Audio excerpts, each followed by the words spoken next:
에스겔 선지자가 환상 가운데 천사의 인도를 받아서 예루살렘 성전으로 이끌을 받게 됩니다.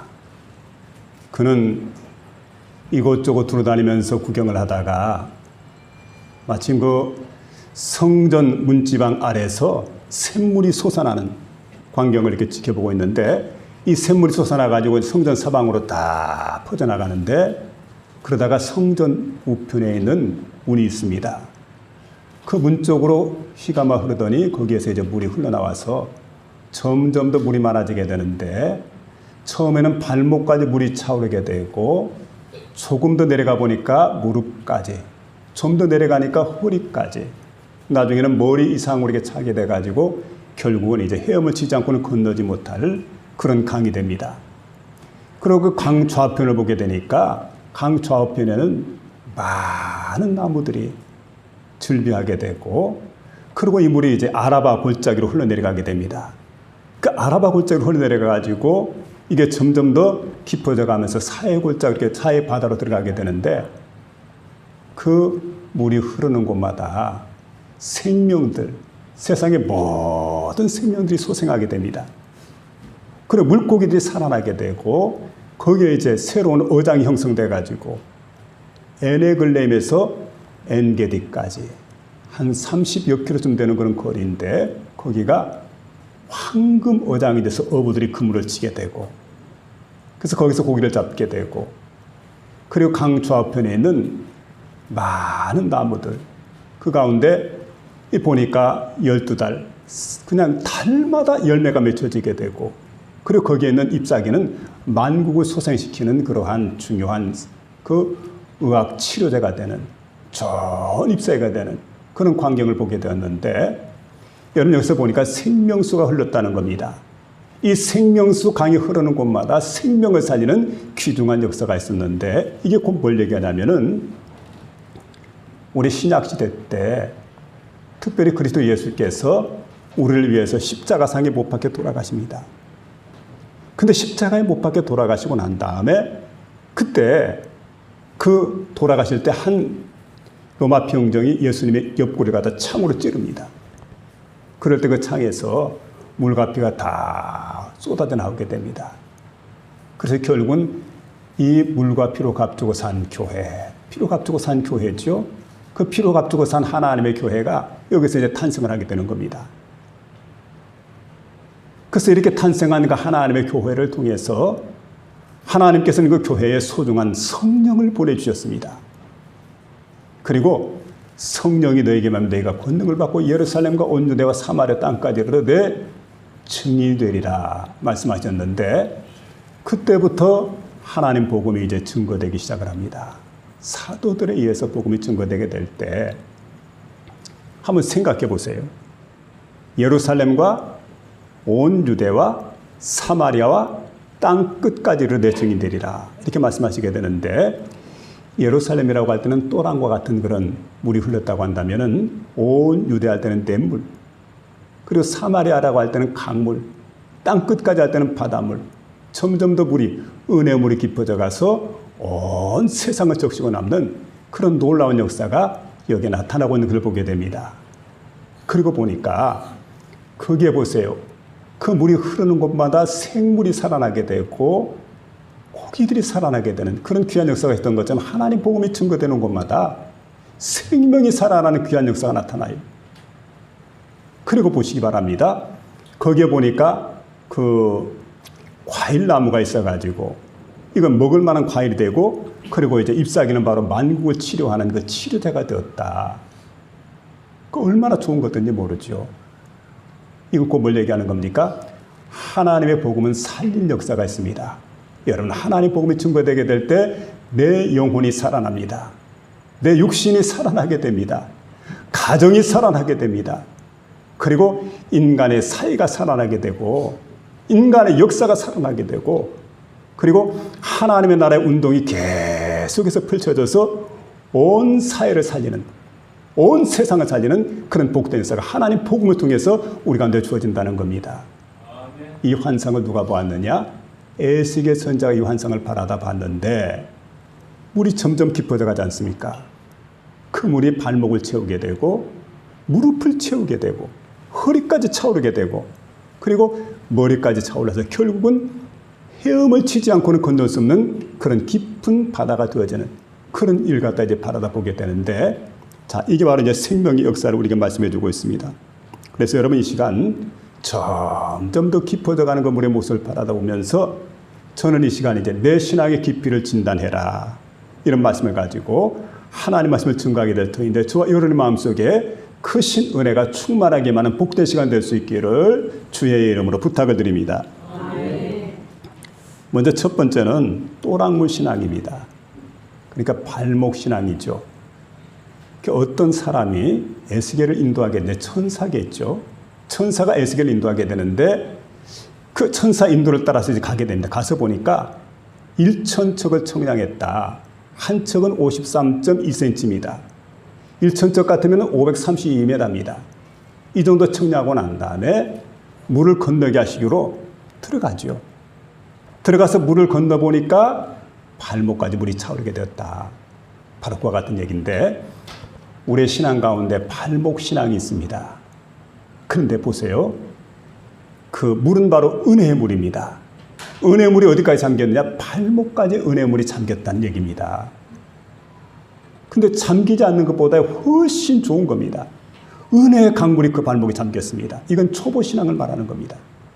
교회를 출입하기 시작한 그 신앙을 가리켜서 발목 신앙이 되었다, 이렇게 말할 수가 있을 겁니다. 또랑물 같은 경우에는 어떻습니까? 물이 깊지 않습니다. 또랑물입니다. 별로 어적자원도 없어요. 그러니까 이런 사람들 보게 되면 큰 신앙적 체험이 없습니다. 큰 감격도 없습니다. 그런데 주일이면 열심히 교회에 출석을 하게 됩니다. 그러다가 예배를 드리고 예배를 통해서 은혜를 받게 됩니다. 그러면서 신앙이 점점 더 깊어져가는 출석 교인, 이렇게 말할 수가 있습니다.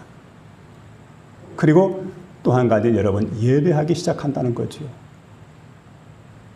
그리고 구원의 첫 걸음을 뗀 사람을 가리켜서 바로 발목 신앙인이다, 이렇게 말할 수가 있는데, 근데 우리는 한번 생각해 보시기 바랍니다. 세상에 발목 신앙이 얼마나 중요한지 몰라요. 모든 게 시작이 있다는 겁니다. 그러니까 유명한 카레이서 같은 경우에는 막 그거 한번 밟게 되면 수백 킬로 밟지 않습니까? 시속. 그런데 그렇게 막 그 카레이서가 달리게 되는데 처음부터 이렇게 잘 달리는 사람이 아니었습니다. 처음에는 초보 운전 딱지를 딱 붙이고 면허증 갖다 가지고 아주 조심스럽게 운전했던 이런 사람인데, 이제 어느 순간 이렇게 카레이서가 되는 거죠. 우리가 다 똑같아요. 누구든지 초보 신앙의 단계를 다 거쳐야 된다. 근데 초보 신앙보다 아래 신앙이 있습니다. 11절에 보니까 진펄과 개펄은 소송되지 못하리니 소금 땅이 될 것이라고 했습니다. 진펄과 개펄, 이건 소송되지 못하고 소금 땅이 되고 말 것이다. 이런 사람들 어떤 사람이냐면 하나님의 은혜의 강물에 뛰어들었는데 은혜의 강물에 뛰어들지 않고 밖에서 구경만 하는 사람들, 교회 맘만, 냄새만 보는 사람들, 냄새만. 아, 교회란 이런 곳이로구나. 그리고는 은혜의 강물에 뛰어들기를 싫어하는 사람들을 가리켜서 진펄과 개펄 같은 신앙이다, 이렇게 말할 수가 있습니다. 그러면 여러분, 이런 사람은 어떻게 됩니까? 진펄과 개펄 같은 사람은 구원의 강물에 자신이 뛰어들어야 돼. 그리고 그 마음속에 그리스도 예수를 갖다가 구주로 영접하는 놀라운 역사가 있어야 됩니다. 그런데 이런 사람들은 여러분, 천국에 대해서 마음을 열지 않습니다. 진리에 대해서 마음을 열지 않아요. 그래서 성경과 복음에 대해서 절대 마음을 열지 않습니다. 마음을 꽉 닫아버린 그런 사람들입니다. 이제 어떻게 해야 되겠습니까? 여러분, 이렇게 이런 사람들을 가리켜서 이제 그 11절 보니까 그 진펄과 개펄은 소송되지 못하리니 소금 땅이 될 것이라, 이렇게 말씀해 주고 있는데, 여러분, 주의 보혈에 그 영혼을 적시지 않는 사람들입니다. 구원의 강물에 뛰어들지 않는 사람들입니다. 마음을 끝까지 닫아버린 사람들입니다.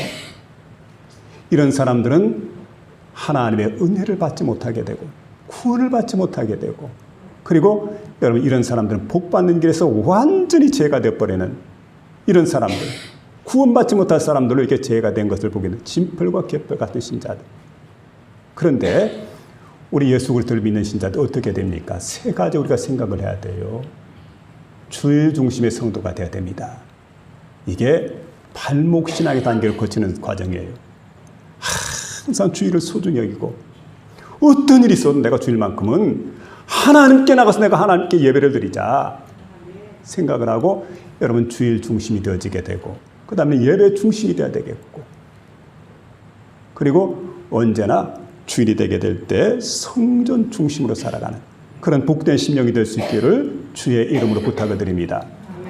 두 번째 단계가 있는데 두 번째 단계는 무릎 신앙입니다. 이제 발목 단계를 거쳤는데 그 다음에는 무릎 신앙을 말하고 있는데 다시금 천사가 1천척을 측량을 하게 됩니다.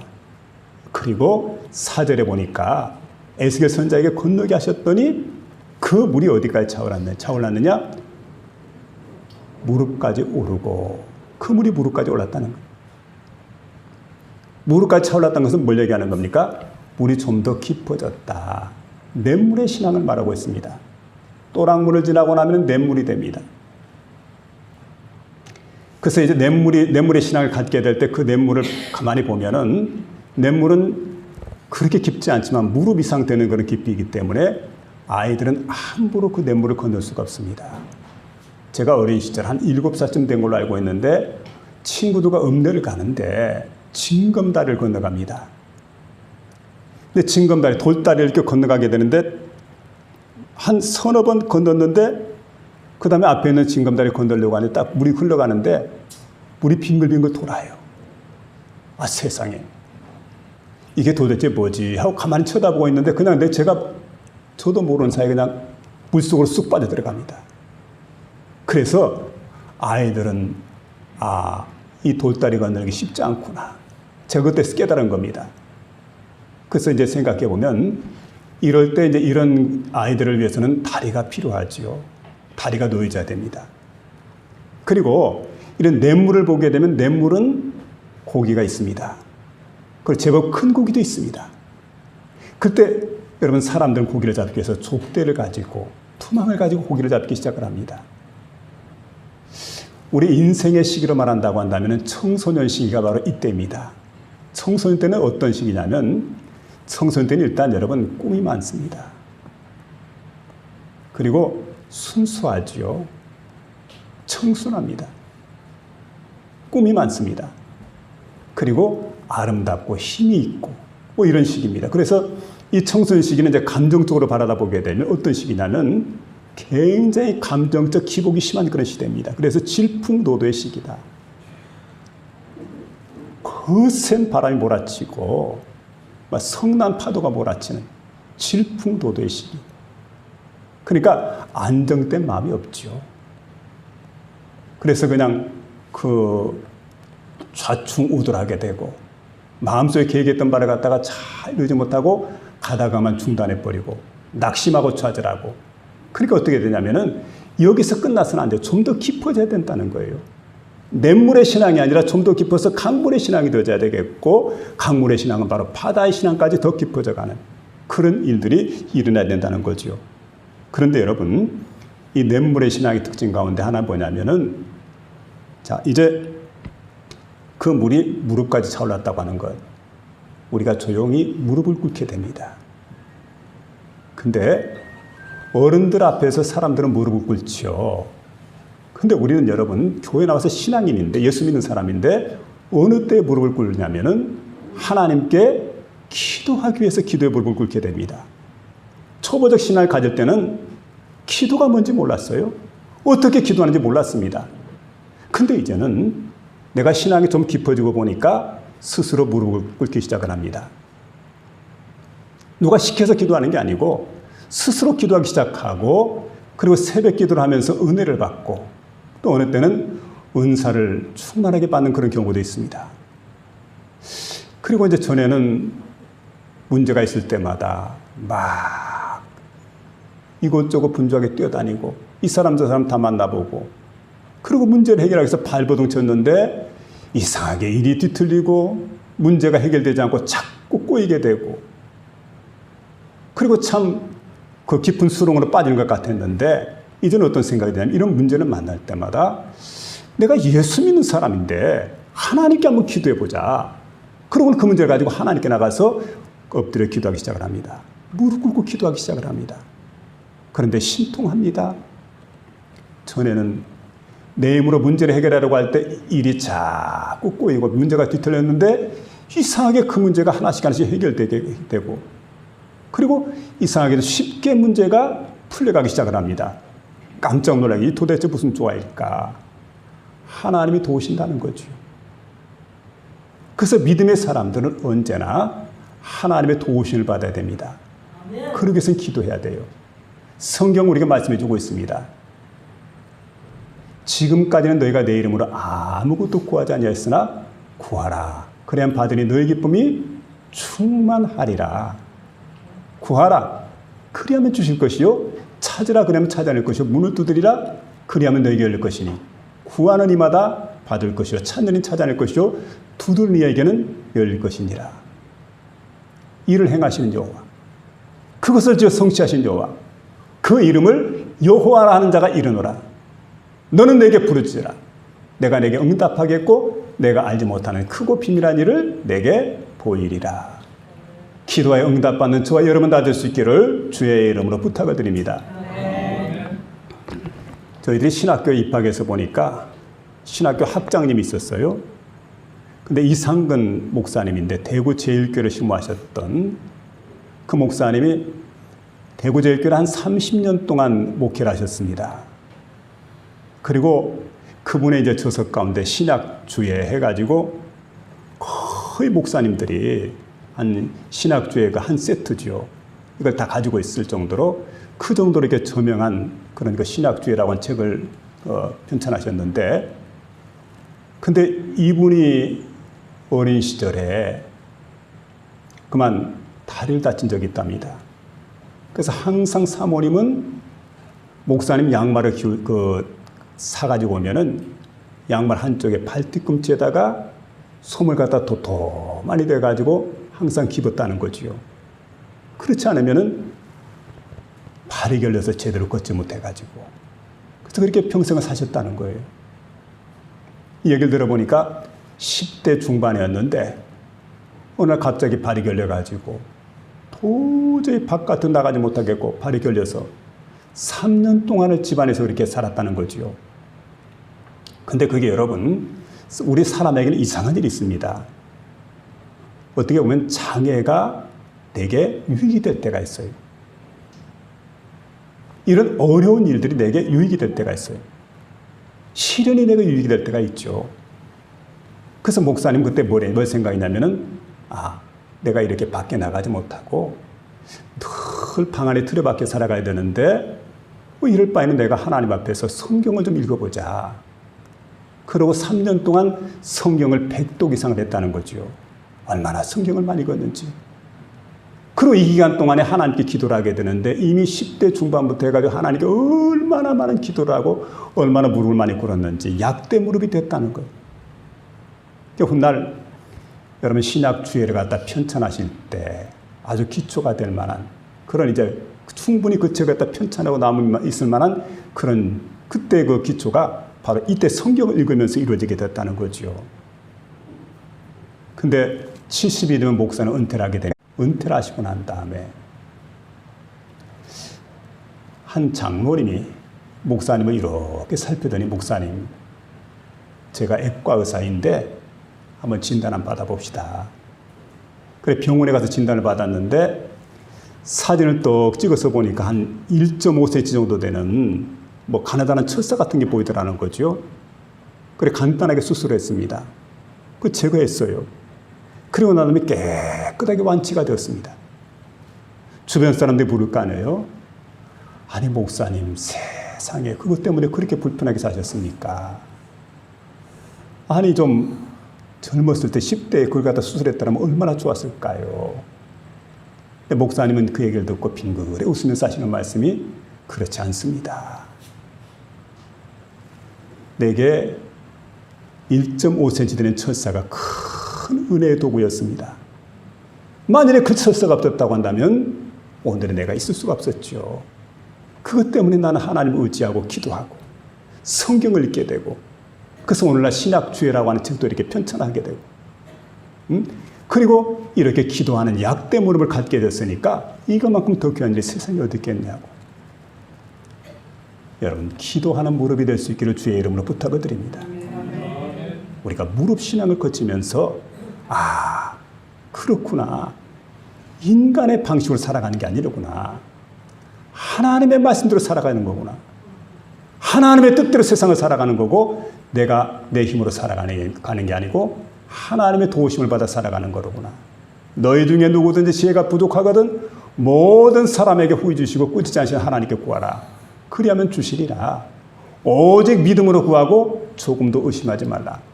의심하는 자는 마치 바람이 요동하는 바닷물결 같은 이런 사람 무엇이든지 숨겼기를 생각하지 말라. 두 마음을 품어 정함이 없는 자로다. 야고보서 1장 5절에 우리에게 이렇게 말씀해 주고 있습니다. 아무쪼록 여러분 무릎신앙, 기도하는 신앙이 다 될 수 있기를 주의 이름으로 부탁을 드립니다. 세 번째는 강물신앙입니다. 그러니까 또랑신앙을 거쳤어요. 그다음 무릎신앙을 통해서 이제는 냇물신앙입니다. 냇물신앙을 거치고 난다면은 강물신앙이 있어요. 강물신앙. 다시 일천척을 측량하고 내게 강을 건너게 하시니 물이 이전에 어디까지 올라오냐? 허리에 오르고 이렇게 말합니다. 물이 허리까지 올라왔다는 거. 여러분 허리까지 올라왔다고 할 때 허리는 어떤 곳입니까? 허리는 우리 사람의 중심이 되는 곳입니다. 힘이 어디에서 나옵니까? 허리에서 나오는 거예요. 허리를 못 쓰게 되면은 절대 힘을 쓸 수가 없습니다. 우리 성경에 보니까 서서 진리에 허리띠를 띠고 하는 말씀이 있습니다. 그래서 일을 하기 전에 뭘 합니까? 허리띠를 띠는 거죠. 옛날에 한복을 입을 때는 참 불편했습니다. 그래서 명절날 되게 되면 우리 어머니들이 한복을 입고 그러고 이제 부엌에 나가서 이렇게 봉사할 때 일할 때 보면은 얼마나 거추장스러운지 뭘 묶어야 돼요. 묶을 게 없으니까 남편 넥타이 갖다가 이걸 묶어가지고 이랬던 그런 때가 있지 않습니까? 그러니까 이렇게 베드로 같은 경우에도 주님께서 일하셨던 그 모습을 봤는데 겸손으로 허리를 동이라. 베드로가 이렇게 말하지 않습니까? 겸손으로 허리를 동이라. 그때 여러분 왜 이 말씀을 들려주고 있냐면 예수님께서 제자들의 팔을 씻기실 때 그래 일하시는 거죠. 수고하시는 거죠. 그럴 때 예수님의 수건으로 허리를 동이시고 제자들의 발을 하나씩 씻기셨던 겸손하신 예수님을 바라보면서 그렇게 말하게 되죠. 그런데 여러분 이 허리까지 물이 차올랐다는 것은 곧 뭘 얘기하는 거냐면 헌신하는 단계가 되었다는 거예요. 헌신하는 단계. 우리 인간으로 말하면 청년의 시기를 말할 수가 있습니다. 청년의 시기. 청년은 일할 수가 있어요. 그리고 청년은 힘이 셉니다. 다 성장했습니다. 가장 힘이 센 시기가 언제냐면 청년의 시기죠. 운동선수를 보세요. 다 청년들입니다.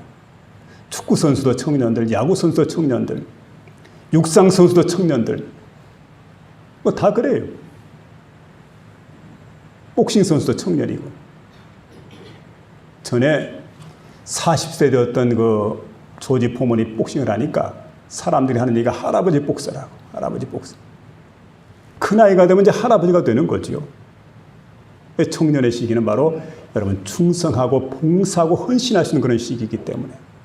그러니까 물이 허리까지 차올랐다. 이건 봉사, 충성, 헌신하는 단계를 말하고 있습니다. 그래서 헌신해야 돼.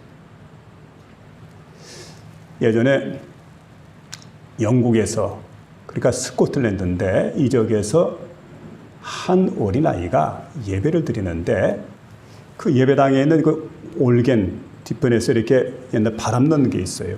바람 넣는 그 일을 하고 있는데 마침 그때가 선교사님이 와가지고 그 선교 보고를 하면서 이 끝나고 나니까 헌금하는 시간이 되었습니다. 헌금대를 이렇게 쫙 돌리게 되는데 그때 아이가 돈이 없습니다. 근데 헌금함이 오자마자 헌금함을 내려놓고 그 위에 자신이 올라갑니다.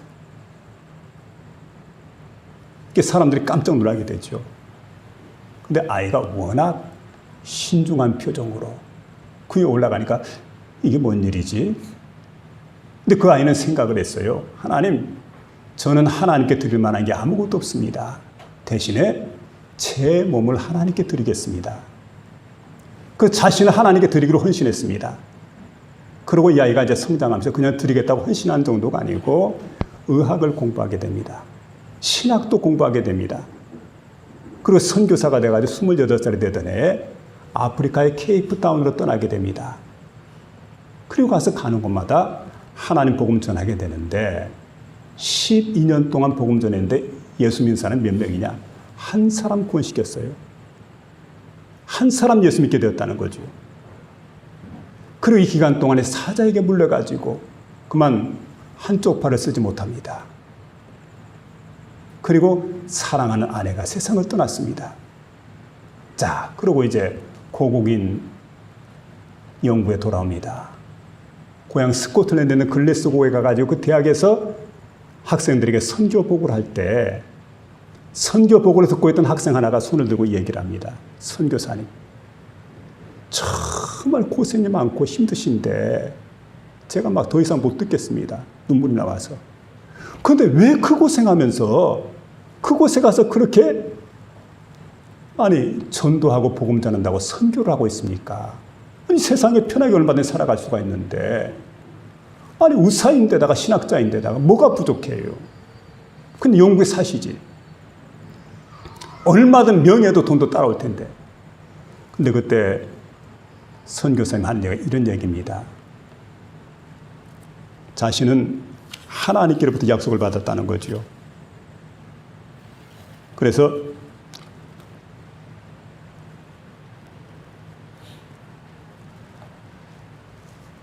그가 이렇게 대답을 하게 됩니다. 가장 고결한 영광을 지닌 고결하신 분, 그분이 내게 가장 중요한 약속의 말씀을 들려주었습니다. 그게 뭐냐면 마태복음 28장 20절에 있는 볼지어다 내가 세상 끝날까지 너희와 항상 함께 있으리라. 주님은 내게 약속을 했거든요. 주님은 나와 함께 하기를 약속을 했고 나는 그 주님의 약속을 믿고 하나님께 헌신을 했습니다. 그러니 나는 그 헌신을 어길 수가 없죠. 그래 또다시 아프리카로 떠나게 됩니다. 이번에는 원주민의 습격을 받아서 쓰러졌습니다.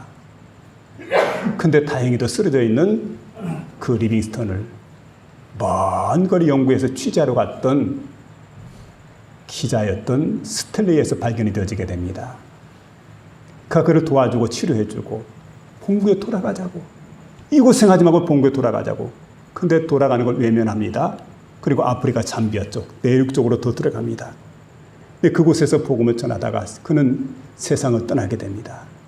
임종하신 모습을 지켜보니까 사람들이 깜짝 놀라게 되죠. 그냥 쓰러져 죽은 것이 아니고 무릎 꿇어 기도하는 모습으로 세상을 떠나셨다는 겁니다. 여러분, 헌신이 있습니다. 그리고 징용이라는 게 있습니다. 헌신과 징용을 따져보면 일하는 건 똑같아요. 헌신도 일하는 것이고 징용도 일하는 겁니다. 그런데 타의에 의해서 일하게 되는 건 징용이라고 합니다. 차의에 의해서 일하는 것은 바로 헌신이 됩니다. 그리고 징용을 가게 될 때는 굉장히 일하는 게 고역스럽습니다.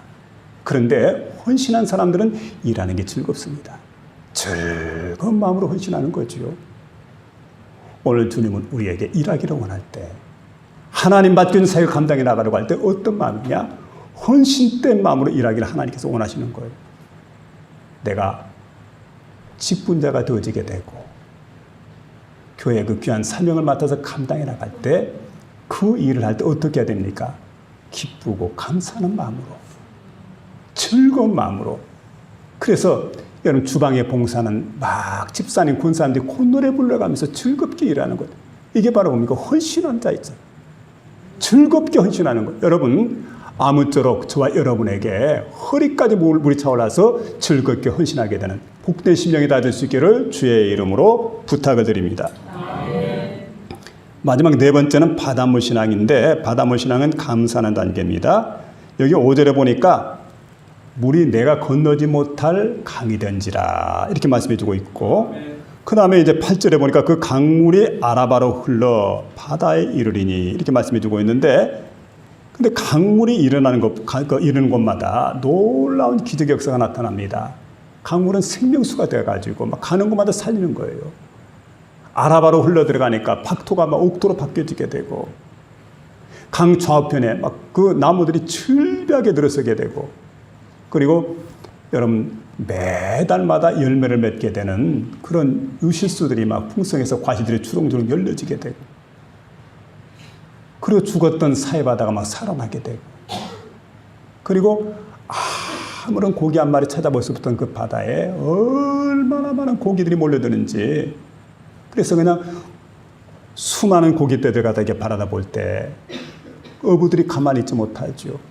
그래서 그물을 준비해가지고 그물을 치게 되는 생명의 보호가 되어지는 겁니다.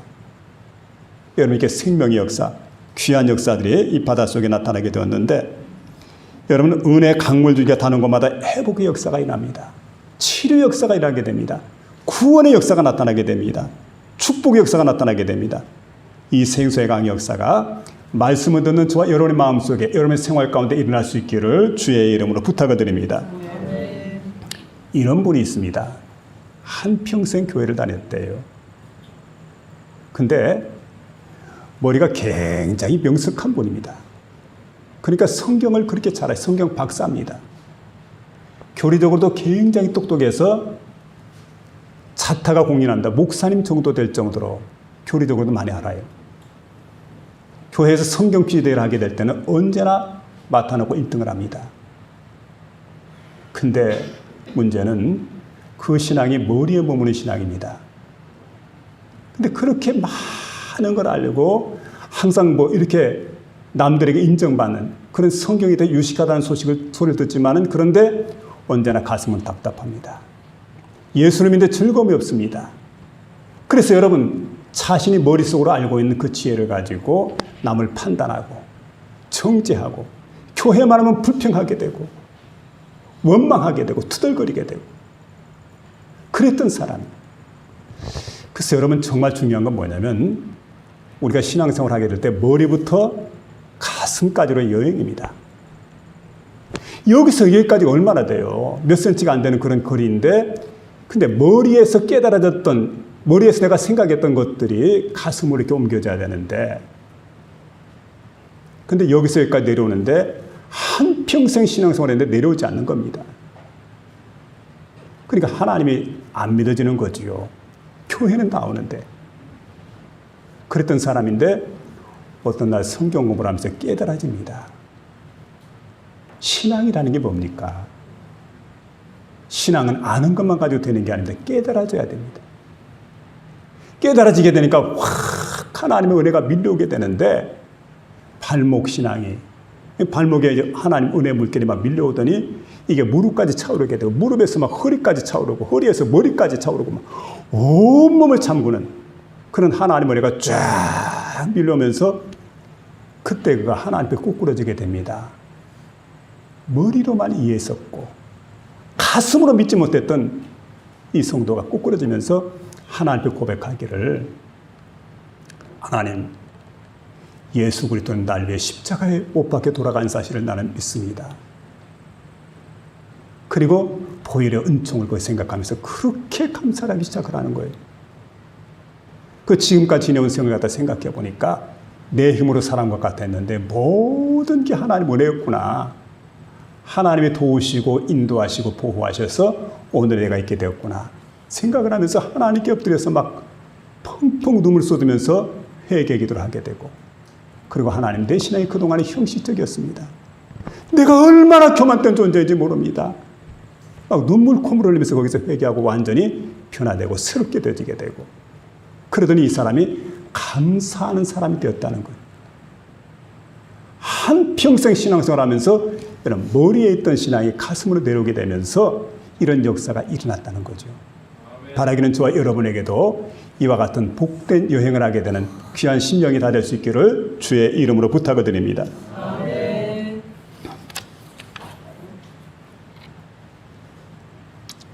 바닷물의 신앙의 특징을 보니까 감사의 신앙입니다. 감사의 신앙. 그러니까 언제든 감사하죠. 예배 드릴 때 감사하고, 기도할 때 감사하고, 그 다음에 봉사할 때 감사하고, 찬양할 때 감사하고, 헌금할 때 감사하고, 일이 안 돼도 감사하고, 일이 잘 돼도 감사하고, 늘 감사하고. 그래서 여러분, 신앙인은 언제나 감사의 말을 하게 되는데, 마귀 사탄은 언제나 원망 불평하는 말을 가져줘요. 그래서 그 사람이 아무리 성경을 많이 하고 똑똑한 사람이라 할지라도 입을 벌려 말하는 게 원망 불평한다고 한다면 마귀에게 속한 사람이에요. 감사가 터져나오게 되면 하나님께 속한 사람, 은혜 받은 사람. 우리는 예수를 믿으면 새로운 피조물이라고 말합니다. 새로운 피조물이 된 사람들, 주님은 우리에게 풍성한 삶을 누리기를 원합니다. 근데 많은 사람들이 이 땅에서 예수 그리스도를 믿고 구원을 받았음에도 불구하고 풍성한 삶을 누리지 못하고 살아가는데, 우리 주님께서 그렇게 말씀하지 않습니까? 요한복음 10장 9절 이하에 보게 되면 내가 곧 문이니 누구든지 나로 말미암아 들어가면 구원을 얻고 또는 들어가며 나오며 꼴을 얻으리라. 그러니까 주님께서 원하신 게 뭐냐면 이 문을 향해 들어가서 구원만 받는 게 아닙니다. 들어가며 나오면서 꼴을 얻기를 원합니다. 그러면서 도적이 오는 것은 도적질하고 죽이고 멸망시키려는 것뿐이지만 내가 온 것은 양으로 생명을 얻게 하고 더 풍성히 얻게 하십니다. 우리의 삶의 주님은 풍성해지기를 원합니다. 점점 예수 믿는 사람 삶이 풍성해지기를 원하는데 발목만 담그는 정도가 아닙니다. 어디까지입니까? 머리끝까지 완전히 은혜가 충만하고 성령이 충만한 그런 삶을 살기를 주님께서 원하시는 걸 보게 됩니다. 한 사람이 보트를 탔답니다. 보트 놀이를 하는데 갑자기 엔진이 고장이 났습니다. 표류하게 됩니다. 바람에 떠밀려서 바람이 부는 대로 자꾸 밀려가는데 여기가 어딘지 몰라요. 바다 한복판에 있는데 이제 큰일 났구나. 엎드려 하나님께 기도할 수밖에요. 그런데 다행히도 큰 배가 지나가는데 사력을 다해서 고함을 질렀습니다. 왜냐하면 표류하면서 가지고 있던 물을 갖다가 너무 떼약볕이 내리쬐이고 너무 더우니까 계속 물을 마시다 보니까 물이 다 떨어져 버렸어요. 타는 목마로 막 죽을 것 같습니다. 그래가지고 막 고함을 질렀더니 수신호를 보내 고함을 질렀더니 큰 배가 서서히 가까이 다가옵니다. 그래 큰 배 요청합니다. 내가 지금 죽게 되었습니다. 좀 구해달라고. 그리고 지금 제일 시급한 것은 마실 물이 없다고. 마실 물 좀 빨리 좀 보내달라고. 그랬더니 사람들이 외칩니다. 마실 물이 없다니요. 지금 당신 떠 있는 그 한복판은 바다가 아니라 강 한복판이라고. 그러니까 여러분 아마존강 한복판이었던 거예요. 엄청난 아마존강이니까 이게 바다 같죠. 그리고 세상에서 가장 깨끗한 물이 거기에 있었던 겁니다. 여러분 뭘 얘기하고 있습니까? 우리 살아가다 보면 가장 풍성한 은혜 한복판에 있고 가장 행복한 은혜 한복판에 있는데 그 은혜의 물을 내가 떠마시지 못한다는 것. 그러면서 가란 모습으로 세상을 살아간다는 것. 구원 받는 걸로만 족하게 생각을 해요. 은혜의 강물에 발목 정도만 담가놓고 와 시원하게 끝나버리는 거예요. 이러면 안 돼요. 발목이 잠긴 사람들은 무릎까지 잠겨야 돼. 무릎이 잠긴 사람은 허리까지 잠겨야 돼. 허리가 잠긴 사람들은 머리까지 성령에 충만하게 잠기고 은혜에 충만하게 잠겨서 여러분 여름이 얼마나 덥습니까? 근데 시원한 물에 들어가면 얼마나 우리가 시원한지 몰라요. 이런 놀라운 은혜를 경험해 살아가는 복된 심령들 다 될 수 있기를 주의 이름으로 축원합니다.